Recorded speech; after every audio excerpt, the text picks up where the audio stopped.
My name is Jeremy Wolley. I'm the principal here at Pike High School. I graduated from here in 2005. Being at Pike High School, being in Pike Township, working here has been an incredible experience for me. It is deeply personal to me because I graduated from here and it is the place that established my educational foundation. Pike High School is considered a larger high school, but we do a lot of things to make it a smaller environment. But we have nearly 100 clubs and organizations, as well as nearly every varsity sport that can be offered, that allow people to find their own niche in their own community to be a part of.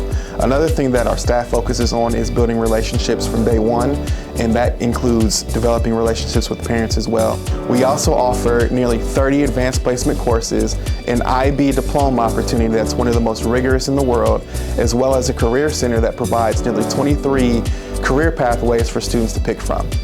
So I look forward to seeing you on November 12th at Pike High School at our open house. We'll open the doors at 5:30 and you'll have an opportunity to meet my staff, learn about all of our amazing offerings, and see how we can support your student in their future.